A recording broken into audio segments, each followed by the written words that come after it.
dinamakan mengikut bilangan sisinya. Terdapat 8 poligon yang kita perlu belajar dalam bab ini. 3 sisi dinamakan segitiga. Segitiga.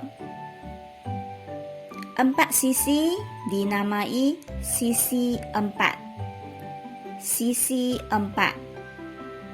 5 sisi dipanggil pentagon. Pentagon. 6 sisi ialah heksagon. Heksagon. 7 sisi ialah heptagon. Heptagon. 8 sisi dipanggil oktagon. Oktagon. 9 sisi ialah nonagon. Nonagon. Dan 10 sisi dipanggil dekagon. Dekagon. Mari kita belajar bahagian penting dalam poligon. Ini adalah bentuk sisi 4. Dan bahagian tepi kita panggil sisi. Sisi. Bahagian ini ialah bucu. Bucu.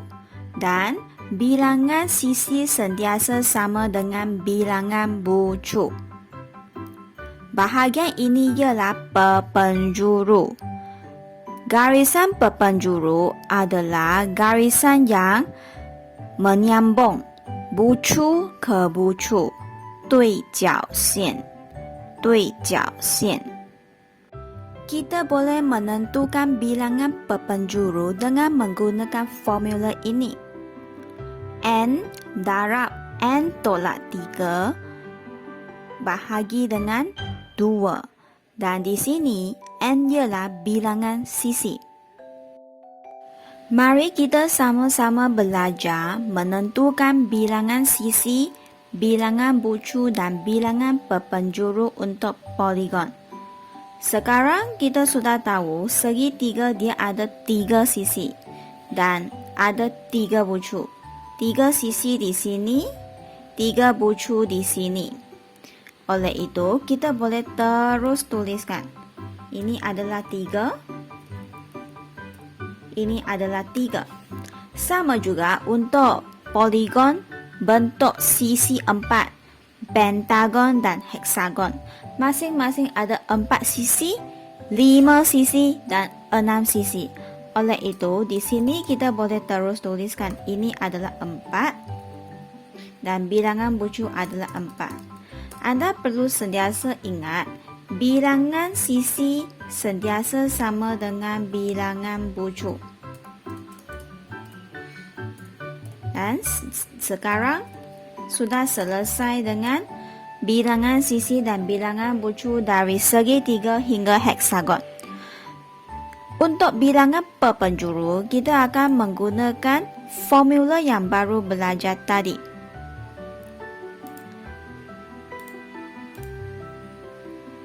N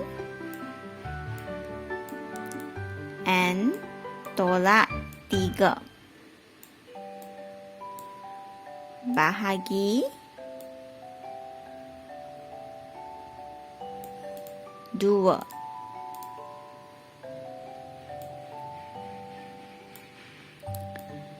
N adalah bilangan sisi. Oleh itu, untuk segitiga, bilangan sisi adalah 3. Oleh itu, kurungan 3 tolak 3.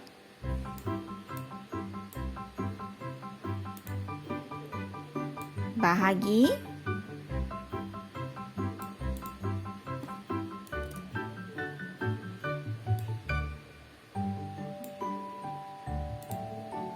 2.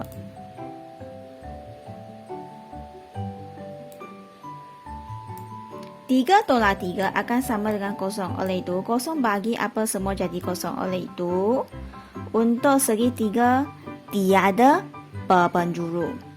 Sama juga untuk sisi 4, pentagon, dan heksagon untuk carikan bilangan berpenjuru dengan formula yang sama. Okey, di sini sisi 4 ialah 4 sisi. N akan tukar kepada 4.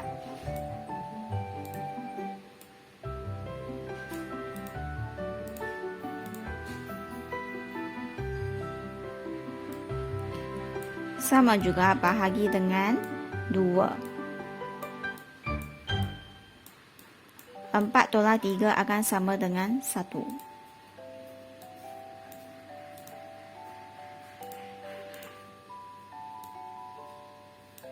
4 bahagi 2 akan jadi 2. Oleh itu, sisi 4 mempunyai 2 perpenjuru. Teruskan dengan pentagon.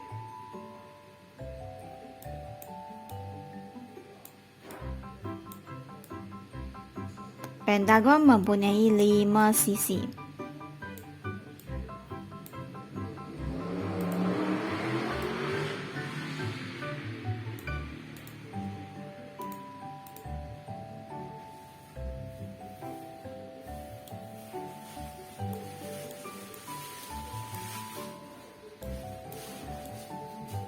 Lima darab 5 tolak 3 ialah 2. Oleh itu, di sini 10 bahagi dengan 2 akan sama dengan 5. Sama juga untuk heksagon. Mempunyai 6 sisi. Oleh itu, 6 darab 6 tolak 3 bahagi dengan 2.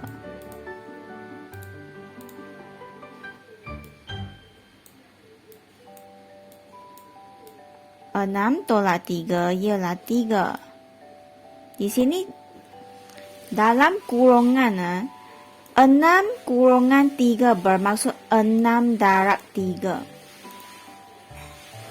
Kita sudah belajar di bab 1.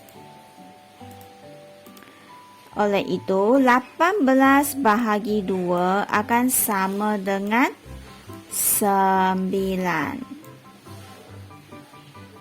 Teruskan dengan heptagon. Heptagon mempunyai 7 sisi. Dan oleh itu, dia mempunyai 7 bucu. Kita terus tuliskan di sini. Sama juga untuk oktagon, nonagon, dan dekagon. Oktagon di sini mempunyai 8 sisi. 8 sisi bermaksud mempunyai 8 bucu. Nonagon mempunyai 9 sisi. Oleh itu, mempunyai 9 bucu. Dan akhir sekali ialah dekagon. Dekagon mempunyai 10 sisi dan mempunyai 10 bucu. Untuk bilangan perpenjuru, sama juga kita akan apply formula yang tadi itu. N kurungan N tolak 3 dan bahagi dengan 2. Oleh itu, ini ialah 7. 7 tolak 3 bahagi 2.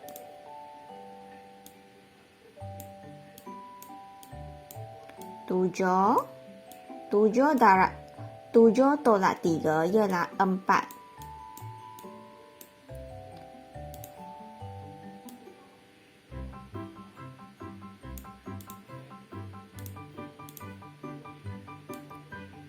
7 darab 4 ialah 28.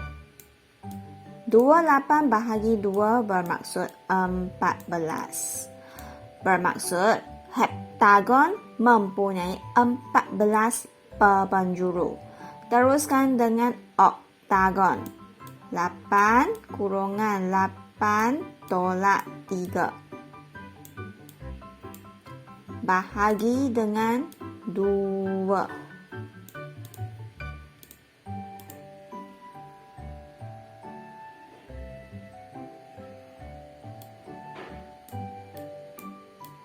sama dengan 8. 8 tolak 3 ialah 5. Bahagi 2. 8 darab 5 ialah 40. Oleh itu, 40 bahagi 2 ialah 20. Oktagon mempunyai 20 perpenjuru.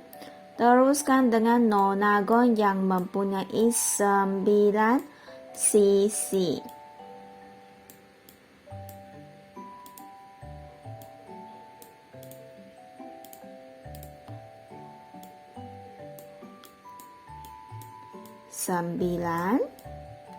Sembilan tolak 3 ialah 6.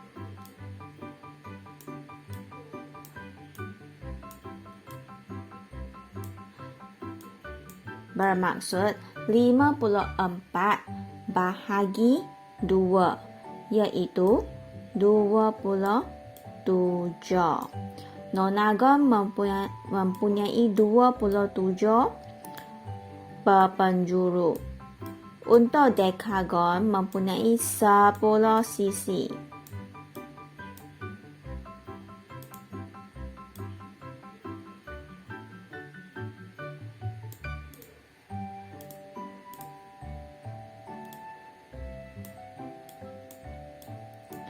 Sepuluh darab dengan 7.